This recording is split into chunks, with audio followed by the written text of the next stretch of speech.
Bonjour, bonsoir et bienvenue dans ce premier épisode de Donjons et Dragons Isekai Spelljammer où nous, quand on se réincarne dans une autre vie, c'est beaucoup trop long comme titre, mais vous en faites pas, vous allez vous y faire, ça fait partie du délire. Alors, avec moi, nous avons donc ce soir notre cher Hangball. Bien le Hangball, dis bonjour. bonjour. Bien le Nous bonjour. avons aussi Thibaut Bonsoir. et Dimitri. Salut. Bien. Donc, nous allons démarrer une nouvelle campagne de Donjons et Dragons au niveau 1. Ça va être une expérience humaine sans précédent, mais pas que. Alors, pour vous informer de ce qui va suivre, nous allons démarrer avec une petite introduction de nos personnages et protagonistes.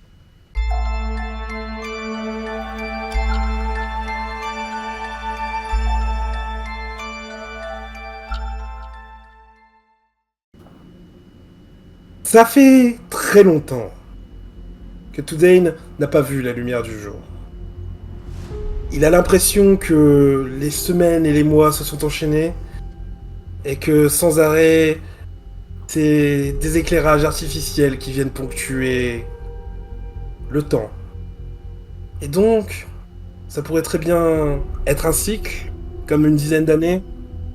Il n'a que l'impression de son corps vieillissant se renseigner sur est-ce qu'il est encore d'actualité ou est-ce que tout le monde l'a déjà oublié. C'est un pari compliqué que tu avais lancé. Un défi à un dieu. Un défi qui n'aurait pas resté impuni. Mais maintenant, la porte de ta cellule grince. Des pas lourds dans le couloir résonnent et tu sais, c'est pour toi. Quel est l'état d'esprit de Tudain alors qu'il sait le sort qui l'attend?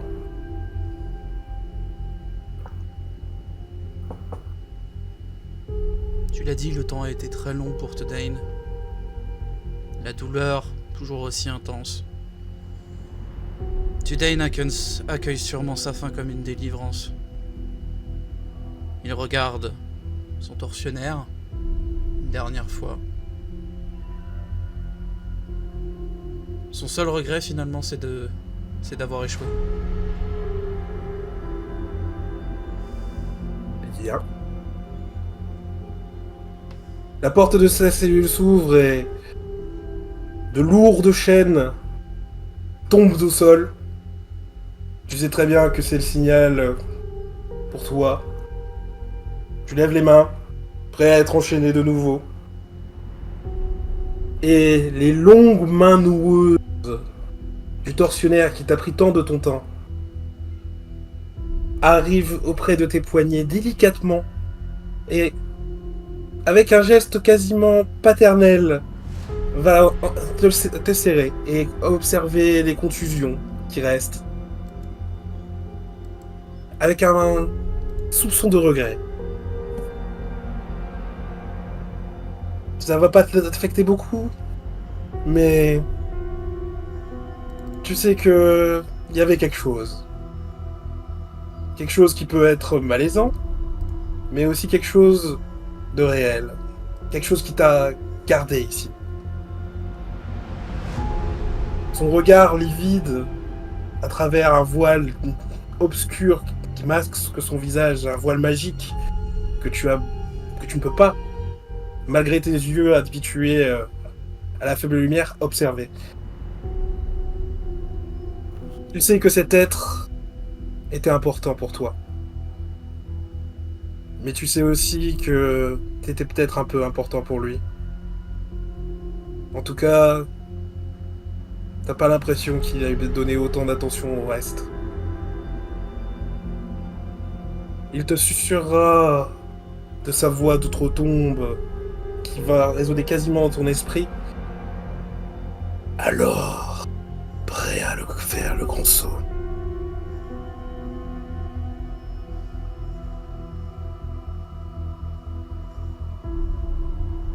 Tudane n'aura pas de réponse verbale. Son regard en dira suffisamment. Parfait. Tu es prêt alors? Il finira de verrouiller tes attaches et t'emmènera dans le couloir. Tu sentiras sous tes pieds une pierre beaucoup trop lisse. Comme si elle avait été polie sur des siècles. Comme si c'était du marbre, mais encore plus froid. Tu te dis que c'est pas une matière que tu retrouverais sur Terre. En tout cas, pas la tienne. Ça t'intrigue un petit peu alors que vous traversez différentes cellules. Tu regardes un petit peu à ta gauche, à ta droite et tout est calme. Apparemment, t'étais probablement le seul ici. Qui expliquerait l'absence de cris et seulement le bruit des machines et des cliquetis qui t'accompagnent depuis maintenant trop longtemps. Tu vas être emmené à travers des couloirs sinueux dans ce qui semble être une pièce vide. On va t'attacher, de nouveau.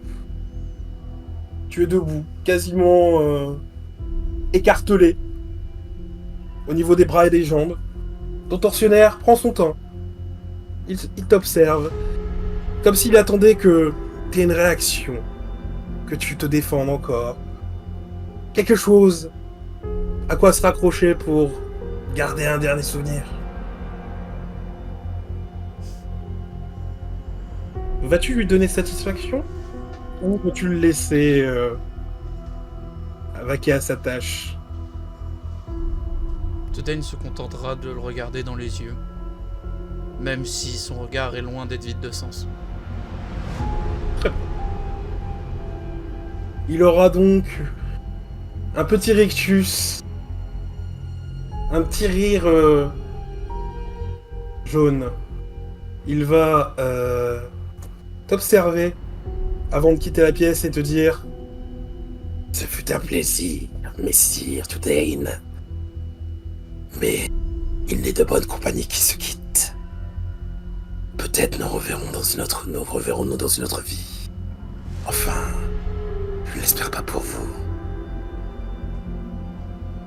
Et il va refermer la porte dans un bruit de métal un peu sourd. Cette lourde porte, tu le sais, tu ne la repasseras pas. Le sol sous tes pieds se dérobe et s'ouvre alors une immense trappe d'où tu vois une lumière rougeoyante t'éclairer le visage. Et petit à petit, les liens qui t'ont serré se desserrent et tu descends. Tu descends vers un cœur de magma qui semble être celui de la montagne qui, autrefois,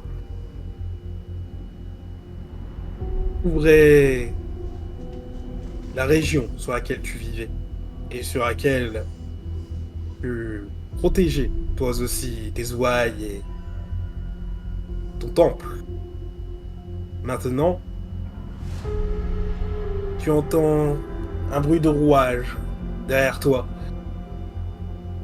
Un simple regard t'informerait sur la nature de ce qui arrive, mais tu sais ce qui arrive.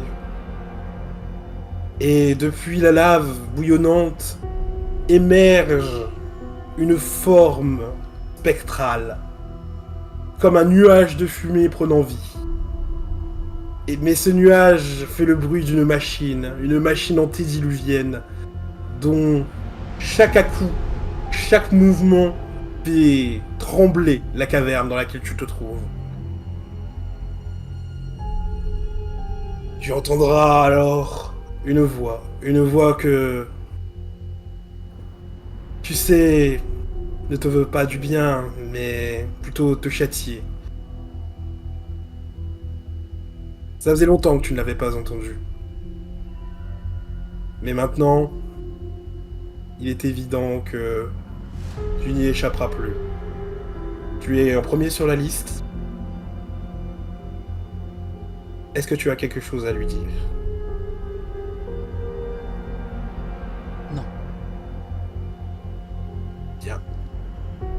La caverne va se mettre à trembler en écho à la voix de la créature qui va va passer sous tes pieds pour te faire face. De son regard incandescent, son corps luisant et brillant comme une jeune étoile, alors que ses écailles semblent avoir l'apparence d'un... Comment on dit déjà d'un métal en fusion. Oui, c'est ça. Il va te regarder droit dans les yeux et te dire... Alors... Tudain... Tu es prêt? Prêt à payer pour ton blasphème?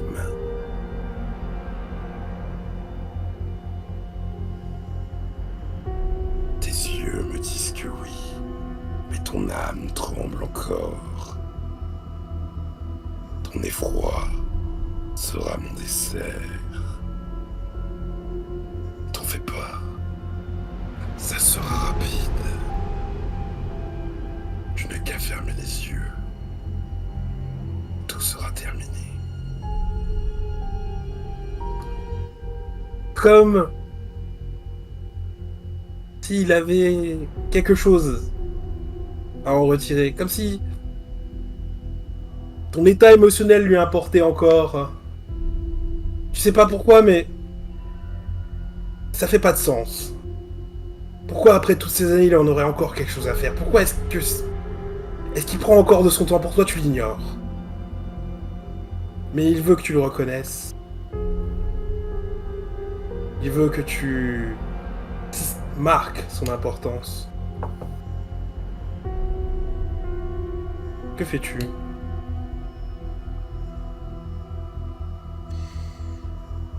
Je vais le regarder dans les yeux, encore une fois silencieux, trop brisé pour parler de toute façon.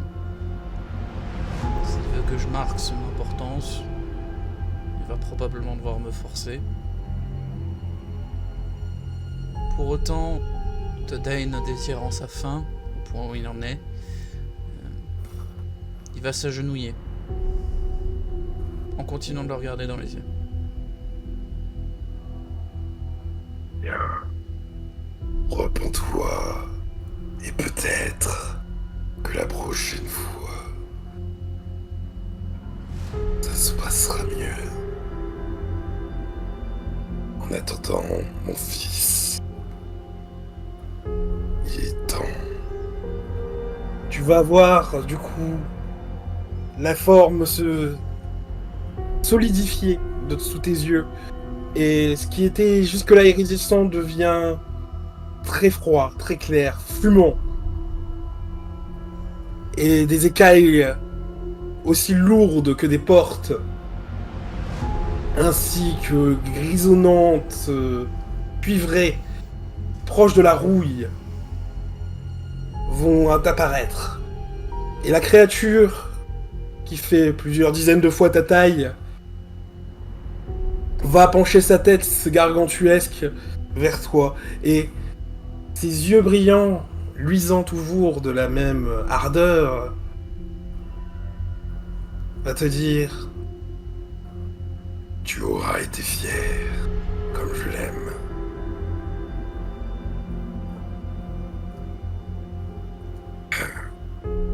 Quel dommage que tu n'aies pas été plus obéissant. Et c'est des énormes... Sa gueule va se déployer, s'ouvrir. Tu vas y voir comme l'antre d'une forge brûlante, prête à accueillir des tonnes et des tonnes de métaux que tu sais cet être est capable de raffiner par sa simple existence. Et tu te demandes si tes restes, toi aussi, vont servir à ça. Alors que il approche ses dents pointues et en même temps quasiment immaculées, qui qui ont la couleur d'un genre de platine, qui te fait dire que ouais, t'aurais pas pu en fabriquer un plus beau. Et que c'était peut-être un blasphème ce que t'avais fait, mais c'est pas grave. En tout cas pas pour toi, plutôt pour lui. C'est pas le cœur plein de regrets qui fait ça. Tu sens que, alors que ses mâchoires se ploient et que ton être disparaît dans ce magma, que lui en tout cas, il a passé une bonne journée. Et ton souvenir suivant, c'est d'être dans une pièce sombre, avec plusieurs formes autour de toi. Maintenant, nous allons passer au personnage suivant.